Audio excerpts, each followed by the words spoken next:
Hello les gars, bienvenue du coup dans ce deuxième Value Assiette dans lequel je vais vous expliquer en détail comment est-ce que je fais l'onboarding de mes modèles. Donc l'onboarding, c'est ce qui se passe à partir du moment où j'ai le modèle qui vient de signer le contrat.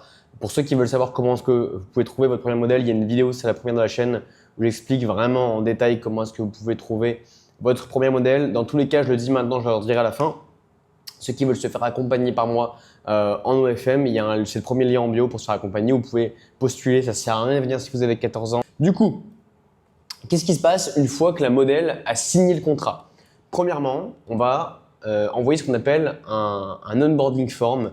En fait, c'est un Google Form. On va intellectualiser ça auprès de la modèle pour lui donner l'impression qu'elle rentre dans quelque chose qui est pro. Jusqu'à là, dans la partie démarchage, on a évité d'être pro et on a toujours rendu le truc plus cool qu'il ne l'était, moins sérieux qu'il ne l'est vraiment, pour qu'elle signe. Et une fois qu'elle signe, on lui montre qu'on est vraiment capable et qu'on est vraiment les bonnes personnes. Et donc, pour la conforter dans cette idée-là, on lui envoie un onboarding form. Donc, ça va rendre la situation plus pro. Et le but, ça va être de récolter des informations. Et chaque réponse va devenir un input pour les décisions futures. C'est-à-dire, on va lui demander par exemple son âge, ses objectifs en termes de revenus, ses contraintes, les logins. C'est un exemple de forme que je vous mets ici. Bon, forcément, il y a des trucs floutés encore une fois. Donc, j'ai caché ce qui était plus ou moins que j'avais juste pas envie de vous montrer gratuitement, mais vous avez compris l'idée, tout simplement. Qu'est-ce que ça veut dire les inputs? Ça veut dire que si la meuf, elle nous dit que, par exemple, elle ne fait pas de contenu où elle montre ses seins, typiquement, ça sert à rien de faire un premier script où on va lui demander des photos de topless. Elle va juste se dire, putain, en fait, le mec m'écoute pas, il me demande des trucs, en fait, il s'en bat les couilles, il m'envoie un script comme ça à l'arrache. Donc, on fait gaffe à ce qu'elle nous dit et on en prend compte. Ce qui est bien, c'est qu'on va, comme j'ai dit, pouvoir demander les logins dans l'onboarding form sans rendre la situation malaisante entre guillemets, dans le sens où demander à une meuf en DM directement c'est quoi tes logs, ça peut être trop. Alors le fait de le glisser comme ça dans le Google Form, c'est qu'elle remplit les questions, elle répond voilà, est-ce que tu as un chien, machin, etc. Elle a rempli des questions sur sa vie et hop, d'un coup on veut lui demander les logs, mais ça se fait un peu naturellement, il n'y a pas ce truc, cette contrainte qui peut être bizarre quand on demande nous-mêmes. Une fois qu'on a récupéré les informations de Google Form, le reste du travail va se passer sur OnlyFans en premier, c'est ce que je fais moi, et ensuite on va aller sur les autres réseaux sociaux, mais en priorité, je me prends les logs, je me connecte sur le compte OnlyFans et je vais checker tout simplement ses stats. Pourquoi? Parce que déjà, ça va me permettre de savoir combien de chatteurs je mets, si elle ne me pas baiser la gueule, parce que des fois on peut se faire avoir, on DM une meuf, on signe une meuf, puis finalement elle fait moins de chiffres que ce qu'elle nous avait dit, et on s'est juste fait avoir parce qu'elle avait du faux trafic ou peu importe. Donc je regarde ses stats, surtout la fréquence des subs, combien est-ce qu'elle a pris de subs les 7 derniers jours, les dernières 24 heures. Et en fonction de ça, je vais mettre un nombre de chatteurs. Si la meuf elle ramène 200 subs par jour, payant, ce qui est pas mal vraiment, ce qui est énorme, je vais mettre 2, 3 chatteurs par shift, alors que si on en ramène 5, 10, 15, je vais en mettre un seulement par shift. Dans tous les cas, moi ce que je fais, c'est que je couvre les 24 heures d'une journée avec mes chatteurs parce que j'ai pas envie de chatter, mais au tout début, c'est vous qui allez chatter forcément. Ça va être la partie chiante et il faut savoir qu'il faut être bon en chatting avant de vouloir déléguer. Donc vous allez devoir chatter, vous allez devoir faire des nuits blanches à parler à des mecs en chien, c'est le but du jeu les gars. Et voilà. Deuxièmement, je vais passer à l'optimisation du compte OnlyFans. Donc je vais changer la bio, je vais changer le prix, je vais rajouter un message de réduction, je vais rebrander le compte avec la photo de profil et la bannière, je vais créer un welcome message. Pour la bio, on va faire un truc simple, rapide, efficace. On ne veut pas un truc de copyright. Alors, ce que je veux dire par là, c'est qu'il y a certaines meufs, dans leur bio OF, il y a un big message en mode ce contenu est copyright. Si vous le leakez ou le partagez, vous allez en justice, je sais pas quoi. On s'en bat les couilles. Dans tous les cas, les mecs vont leak le contenu. Le seul truc que ça fait, c'est que ça rend le compte agency managed. Donc, on dirait juste que la meuf a une agence et que c'est pas elle qui fait ça. Donc, c'est de la merde. J'aime pas du tout. Changer le prix. Moi, ce que je conseille, c'est de le mettre à 9,99 en renew, donc par mois. On ajoute une promo de 70% pour que le prix tombe à 3 $. C'est le moins cher qu'on puisse avoir. Pourquoi pas gratuit? Parce que le mec vient déjà avec l'idée que c'est gratuit, donc il va pas dépenser autant qu'il le ferait après. Après, ça, c'est un débat que j'ai avec beaucoup de personnes, gratuit ou payant. Pour moi, c'est plus ou moins similaire. 10 subs gratuits, ça correspond à un payant. Vous faites avec ce que vous voulez. Moi, j'aime bien avoir ce statut d'avoir des subs payants, quoi qu'il arrive. Et vous allez devoir mettre un petit message avec la promo pour expliquer la promo. Créer l'urgence. Le message, je l'ai mis, donc ceux qui j'accompagne y ont accès. C'est ultra important de faire un truc qui crée l'urgence. Exemple, je l'enlève demain. C'est pas élaboré. réfléchissez, utilisez votre imagination. Rebranding de la photo de profil et de la bannière. Moi, j'aime pas quand déjà ça fait trop pute. J'en reviendrai après, mais j'aime pas quand ça show too much, ça fait trop slut. Donc un truc cute pour la PP. Bannière, j'aime bien avoir un truc à l'horizontale. C'est des goûts personnels, je fais ça pour tous les modèles. Super important. Je pense que le premier, ça va être vraiment la bio. C'est important numéro 1, important numéro 2. PP bannière, c'est pas ça qui va faire que vous allez faire 5K ou 100K. Création du welcome message réaliste et adapté à son âge et sa niche. Ça, c'est ultra important. Je veux pas de welcome message de merde. En mode, salut, tu viens de t'abonner, merci, c'est de la merde, ok? Ce qu'on veut, c'est un truc qui ait l'air réaliste. Et avec Inflow, on peut directement faire des fréquences et des relances automatiques. C'est-à-dire qu'automatiquement, quand le sub va s'abonner, il va pas recevoir un message instant, mais genre 2 minutes après. S'il répond pas, il va avoir un message genre 3 minutes après, etc. etc. Encore une fois, moi je montre mon message de bienvenue avec ceux que j'accompagne. Sinon, imagination, les gars, il doit y avoir des tutos sur YouTube. Je sais pas, en tout cas, moi je vais pas le faire. Et puis voilà. Ensuite, création d'un message spécial pour les new subs, les subs qui sont expirés et les subs qui vont bientôt expirer. Pareil, c'est sur Inflow. On peut faire une séquence comme le welcome message en mode bah écoute, ouais, salut, j'ai vu que tu n'étais plus abonné depuis X jours. Reviens, tiens, on lui envoie un lien gratuit pendant 30 jours pour qu'il revienne. Nearly expiring, c'est le plus rentable en vrai. C'est genre le mec, automatiquement, je sais pas, 2 jours avant que son abonnement s'annule, s'il n'est pas en automatique renew, ça lui envoie un message spécial en mode écoute, ton abonnement il va bientôt partir, oublie pas de renew, j'ai un petit cadeau pour toi. Tiens, si tu renew, je t'envoie un cadeau et automatiquement, ça envoie une photo gratuite dès qu'il renew. Ensuite, je vais passer à tous les réseaux, donc Instagram, Twitter, parce que c'est les réseaux avec lesquels je fais du marketing. C'est ce que je fais moi, c'est ce que j'apprends, c'est comment j'ai fait de l'argent. Il y en a qui font de l'argent avec X, Y, j'en ai rien à foutre. Moi, c'est ça que je fais.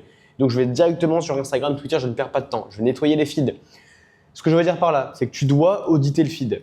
Chaque post envoie un signal. Un feed sale égale un signal faible égale conversion basse. Ce que je veux dire, c'est qu'on va devoir supprimer les posts contradictoires. Si elle faisait genre sur Instagram qu'elle était innocente, qu'elle était timide, j'en sais rien, et qu'on arrive sur OF ou sur Twitter, donc qui est en public, et qu'on voit des photos d'elle en culotte ou à moitié à poil en train de se mettre genre en doggy style ou quoi, ça fait pas sens, on enlève. Il faut identifier et supprimer les mauvais posts, ok? Les mauvais posts, ça peut être où elle montre trop, contenu pour adultes, ou juste mauvaise qualité, ou flou. J'ai mis mauvaise qualité 2 fois, mais le but c'est vraiment de filtrer, de se dire ok, le mec arrive, c'est la première impression qu'il a d'elle, souvent c'est ce qu'il voit directement quand il s'abonne pour $3, on peut lui donner envie, ou sur Twitter c'est carrément gratuit, donc il faut être encore plus sévère sur Twitter. Supprimer les trucs du genre roulette, alors je pense que ceux qui ne sont pas OF ne connaissent pas ce que c'est, ceux qui ne sont pas d'OFM pardon. La roulette c'est en gros, certaines agences ont ce truc de quand tu t'abonnes, il y a un petit jeu qui est épinglé sur le feed, bon moi j'aime pas du tout, c'est tout qui je trouve nique l'image de la modèle. Là, je parle vraiment à ceux qui font de l'OFM. Donc, on supprime tous les trucs bizarres, barely, genre, comment on dit en français, à moitié légal, moitié autorisé, parce que c'est des trucs qui sont genre moyens, on enlève. Tu dois faire un audit de tous ces réseaux. Si tu fais le timide sur Instagram, en mode elle est réservée, mais que sur OF, tu fais la salope et sur Twitter, tu perds forcément de l'argent. Il ne faut pas donner le dessert avant d'avoir donné le plat principal. Si le mec s'abonne sur OF pour $3 et qu'il voit ta modèle à moitié à poil, pourquoi est-ce qu'il irait dépenser 150 balles pour l'avoir à poil? Sois logique. Si elle n'avait pas de compte OF avant toi, si tu signes une modèle qui vient de se lancer, qui n'avait pas de plateforme, dans ce cas-là, tu vas lui demander, pendant la phase d'onboarding, donc directement le jour même où elle signe le contrat, 20 photos random. 20, pourquoi pas 15, 20 j'aime bien, tu peux demander 15, tu peux demander 20, mais 20 c'est une bonne moyenne, 20-30. Et tu vas poster tout le même jour sur OnlyFans. On s'en fout, il n'y a pas de truc organique quand tu es en payant, donc tu peux tout poster d'un coup, c'est pas un problème. C'est pour que le mec, avant de s'abonner, il voit qu'il y a un minimum de photos postées, tu en mettras plus au fur et à mesure. Et voilà, préviens-la que c'est pas du contenu slutty. Donne-lui des exemples, pareil pour les TikTok et les Reels qu'elle va faire. C'est vraiment sur les premiers jours qu'il va falloir se focus pour lui montrer qu'on est sérieux, mais il faut trouver le juste milieu entre ne rien lui demander et trop lui demander. Si on lui en demande trop, elle va se sentir juste oppressée, elle va juste rien faire et ça va juste se terminer comme ça. Donc 20 photos, ça peut être 20 selfies. Essaye de lui demander d'avoir des contenus, des outfits différents pour que ça fasse un minimum réaliste. Et à la fin, j'ai une petite surprise où je te montre comment est-ce que moi je fais ma content request, comment est-ce que je demande des contenus spéciaux à ma modèle. Ensuite, je passe sur Instagram. Je vais optimiser le compte Instagram principal, le main, parce que je n'ai pas encore de compte secondaire. Changer la bio, surtout avec un CTA vers le lien en bio qui ramène vers OF. Création du coup de ce lien en bio.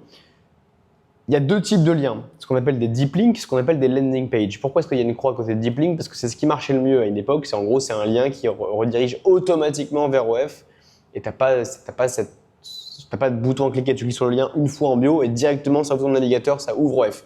Le problème, c'est qu'il y a eu plein de bans par rapport à ça parce que forcément, ça contourne certaines règles d'Instagram. Donc, les comptes se sont fait ban. Donc, on arrête, on retourne à la basique landing page, Linktree ou Ubi. Il doit y avoir qu'un seul choix sur le lien. Ça, c'est horrible. Ça, c'est dégueulasse. Je ne sais pas quelle agence fait ça, mais ils devraient arrêter de bosser, les mecs. Parce que là, il y a un lien dégueulasse avec je ne sais pas combien de détails, tu ne sais pas où regarder. Il y a un OnlyFans, il y a un VIP Snap. Ça, c'est vraiment de la merde.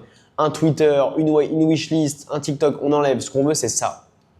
On ne veut pas que le mec ait d'autres choix que OF. Et c'est pareil, d'ailleurs, petit tips pour ceux qui écoutent encore, par rapport au prix sur OF. On peut mettre des prix en mode réduction pour si tu prends 6 mois ou 3 mois. On ne fait pas. On veut qu'il y ait un seul choix. Le but, c'est que le mec ait le moins de friction et n'ait pas besoin de réfléchir. Directement, boum, OF, go.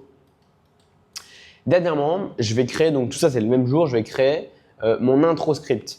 Ça va être le premier script qu'elle va me faire. C'est ultra important qu'elle le fasse avant même de mettre des chatters. J'attends qu'elle m'envoie son script. Okay, ce qui est important à l'intro script, c'est qu'il va être spécialement envoyé du coup à ceux qui s'abonnent et donc ceux qui réagissent à son message de bienvenue. Petit tips, ça c'est ce que je marque sur mon script. Encore une fois, si vous voulez voir une structure plus en détail, sur la première vidéo, je le mets. Mais voilà, typiquement là, je marque commencer seulement ce script pendant la nuit parce qu'on voit qu'il fait nuit dehors. Donc c'est pour ça qu'idéalement, j'aime bien avoir des scripts où les volets sont fermés. Comme ça, on n'a pas de repères spatio-temporels. Je ne sais même pas si c'est ça qu'on dit, mais vous avez compris. Vraiment fermer les rideaux pour pas que on envoie un script où il fait nuit alors que chez le mec, il est genre 14h. Tu vois, ça n'a pas de sens. Ou la modèle habite, il fait 14h, ça n'a pas de sens. Typiquement, pourquoi est-ce que c'est un intro script? Parce que j'ai marqué, après que, en gros, il y a ce moment où il s'abonne le mec, et ça, c'est deux traits blancs. C'est en gros, mes chatters ont une liste de questions à poser pour se familiariser avec le mec. Et là, j'ai marqué, après que tu aies demandé les questions basiques, on commence. Photo numéro 1, message, etc., etc. Ce qui est bien, c'est que cet intro script, vous allez pouvoir le réutiliser pour tester l'audience de chaque nouvel modèle. C'est-à-dire que moi, quand je suis une modèle maintenant, je ne me fais pas chier à écrire un intro script. Je prends un que j'ai déjà fait d'une modèle et je le mets sur elle. Il faut penser par contre à changer le contenu et la demande de contenu de la modèle. Typiquement, j'ai ma modèle A, Lucie, je fais un message, je fais un script. Cette meuf-là fait du topless, elle fait des sextapes, elle fait tout. Donc j'ai le message de bienvenue, intro script, avec ce genre de contenu. Je signe Anna, qui elle ne fait même pas de topless. Forcément, je vais adapter par rapport à ça, mais le script va être plus ou moins le même. Je vais juste changer quelques lignes, mais la structure va être la même. Ça va me prendre 10 minutes à éditer. C'est tout pour l'onboarding. Maintenant, petite surprise, pour ceux qui sont encore là, ça fait 13 minutes. Encore une fois, j'aime bien aller droit au but tout le temps. Dites-moi ce que vous en pensez d'ailleurs dans les commentaires, mais j'aime bien donner un petit peu de valeur. Je le redis une dernière fois, pour ceux qui veulent vraiment aller plus en détail, se faire accompagner, c'est le premier lien en bio. Comment est-ce que je demande du contenu à ma modèle? Paf, paf, typiquement. C'est un message vraiment copier-coller que je peux envoyer à ma modèle. C'est tout. Selfie dans ton lit, la langue sortie, une vidéo de 10 secondes où tu fais ça, une vidéo machin, etc. C'est comme ça que je demande, clair, net, précis. On se retrouve du coup pour la deuxième vidéo, la troisième pardon que je vais faire, où je vais vous expliquer, je vais vous montrer une étude de cas des modèles avec qui j'ai fait beaucoup d'argent. Et je vais lancer un petit défi, je pense qu'il y en a beaucoup qui vont être contents, où je vais concrètement me lancer le défi, c'est moi qui vais redémarcher. Et je vais me donner, je sais pas, 2 semaines, 1 mois, j'en sais rien. Je sais pas combien de temps ça me prendra pour signer le modèle et chiffrer avec elle. Et je vous montrerai que ça fonctionne encore et que vous êtes juste nul si vous n'arrivez pas à chiffrer en OFM. Allez, ciao les gars.